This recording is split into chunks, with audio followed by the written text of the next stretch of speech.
Morning, people. What's going on? Welcome back to the Linktree. Welcome back to the other side. It's a new smartphone, so the picture quality should be a little bit better. Hit the comments down below and tell me what you think, okay? And the other one, I got shaven. I got a fresh shaven head. Did it all by myself. Anyone remember Barry Horowitz? Love that wrestler. So yeah, for today. Some people might already get it while I'm sitting here, and also why I'm sitting here. There was one video quite a while before, last year, somewhere down the line, where I was sitting right here too, in front of these figures. And I didn't speak too highly of Hot Toys. Wie gesagt, so unheimlich frech, das mal als Wort zu nutzen, denn bei dieser Captain America Figur, da ist so nichts Neues bei. So again, just for a short one today, we're gonna take two of my Terminator figures and we're gonna talk a little bit about laziness.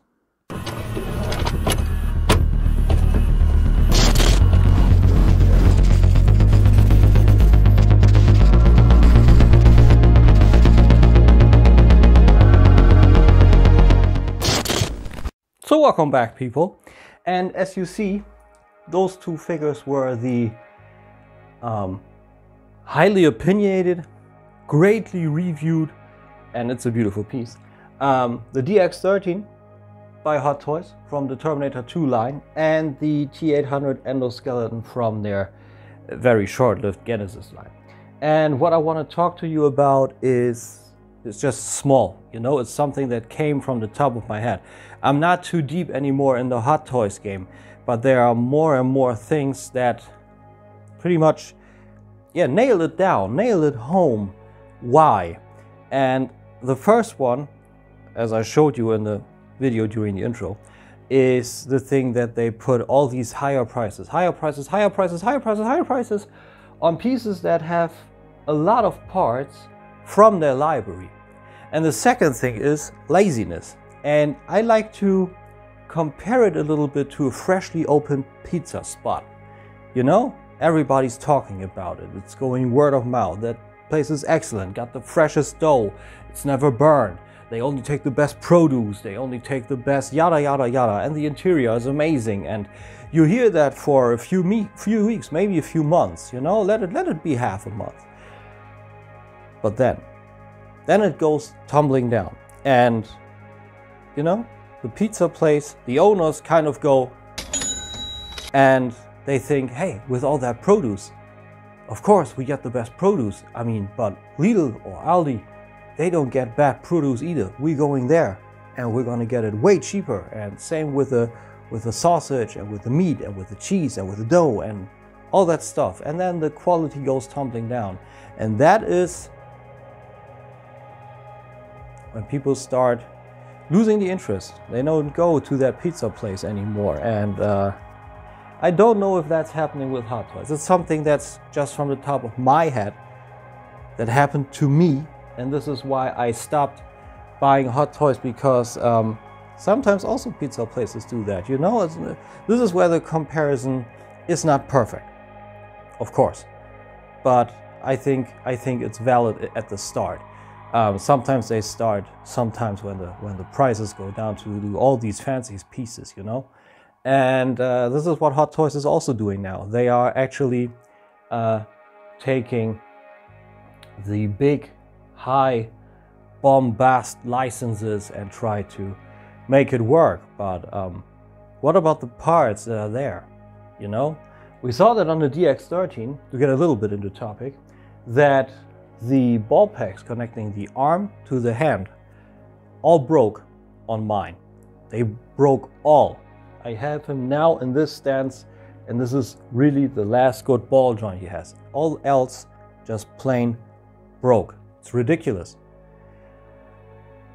On this, not so much. He has another technique, the endoskeleton. The ball joint there is just a weird piece inserted into the hand with a diagonal cut, and you need to fiddle out all the little bolts you see here on the arms. You fiddle those out Sorry, I got 4 lenses. I hope I look into the right one. You have to get those out, you change out the hand, and then you have to fiddle it onto the new ball pack with that diagonal cut, what I said.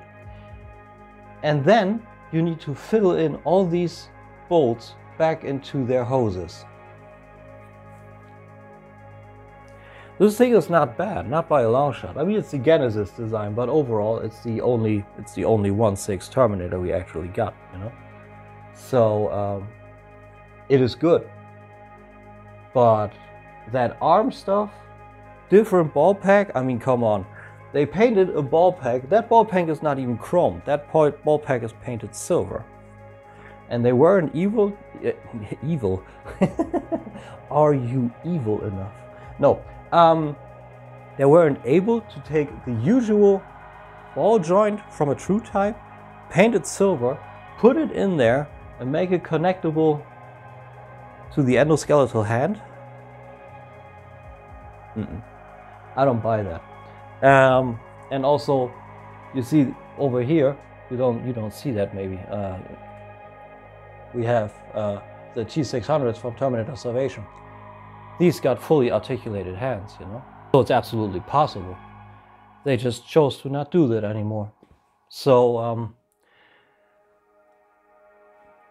another point of laziness. The shoulders, they only move up and down. There's no possibility to put a ball joint in there, like they did again with the T600s, and have the whole shoulder move everywhere like it should, and have all those bolts and pistons move in conjunction. I don't buy that for $1. Nope, I don't do that.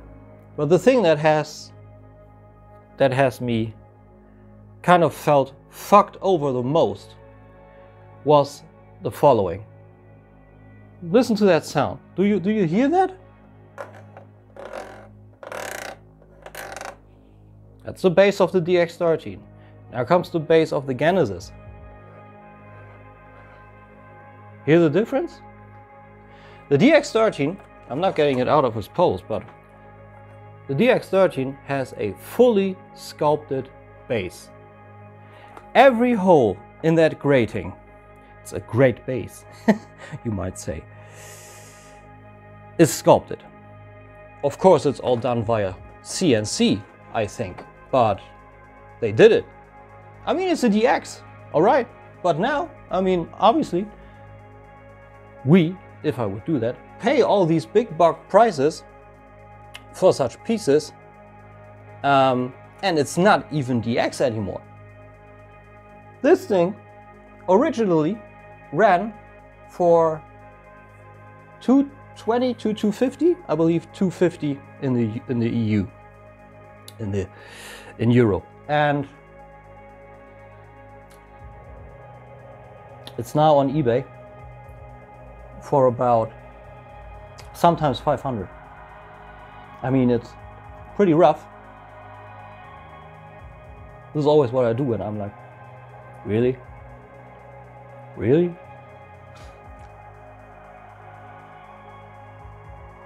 So they put it on there for 500.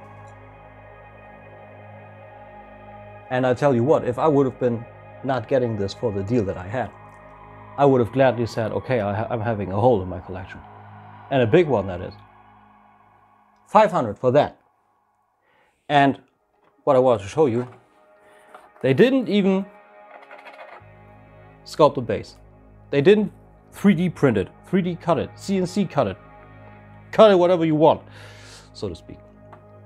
They just printed the overall layout the same way, the same measurements as on the DX13 base, but it's only paint and some rough texture for some haptic to it, you know? But otherwise, this thing, $220 to $250, that's a fucking bare bones release. It got one huge cannon, but it doesn't even have the engineering of the old endoskeletons, meaning fully developed shoulders. After the 600s, I would have thought they have fully developed shoulders. They don't. They have breaking pistons in the back of the neck, as you've seen in my review, and they don't even sculpt the base completely. Oh, and the hands don't move, the fingers. On the endoskeleton of the T600 and the old 700 and the old 800, all the fingers were individually articulated. On this, you only get exchangeable hands. That's what I call lazy. That's what I call lazy, and that's why I'm mostly out of the game, because a lot of the love they used to put into these old franchises is just gone. And they don't even put it into Marvel or DC or Star Wars. They do it there too. Not that you think, okay, he's talking about Terminator and RoboCop, but what about all the other franchises? On Star Wars, they have these bases. They are slimmer. I think that you can cram more pieces into the shelves. I don't know. They are, I believe, something like this big. So around 3 inches deep. Let's say 5 to 6 inches long. Roughly an inch thick. And they got the usual crotch grabber, you know. That's all good. I got no gripes with that. I mean, if you want a full lineup, you have to have more figures in there.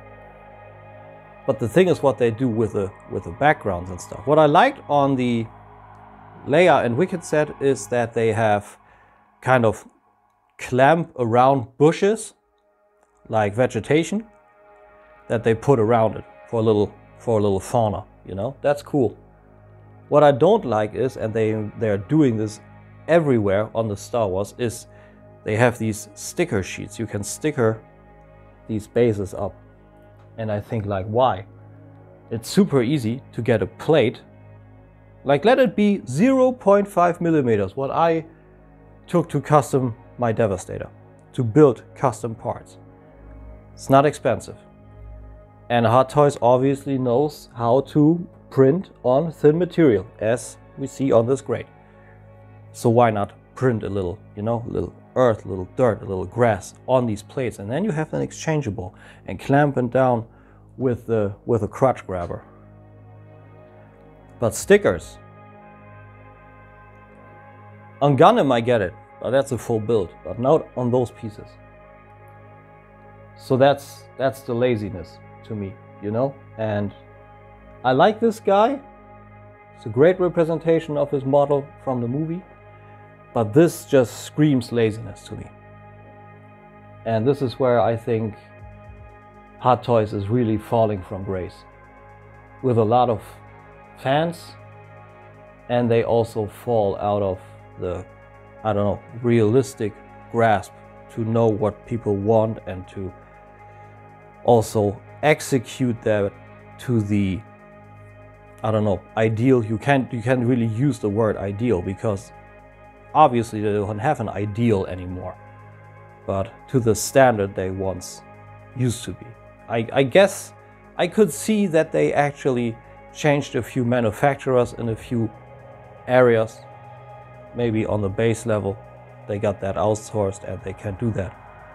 But same as with the prices, they're going higher and higher, and they got this super non-expensive. It's not cheap, non-expensive, because if you buy twice, you buy cheap, you buy twice, you know. But 220 or sometimes 400, 500, what I said on the aftermarket, I would have not paid for that. So yeah, man, I'm pretty much out of sync with Hot Toys. If I can hunt down something good, I will.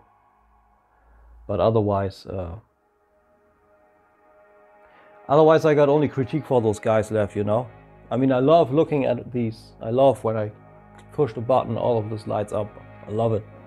It's kind of a dream display, you know. Always wanted to have this the whole room. But more Hot Toys. People would need to vote with their wallet, and then they would know. And on that note, I'm out. I hope you enjoyed that. I hope to catch you on the next one. I hope you enjoyed this video, how this looks. Okay? And be good, be well. Bye-bye.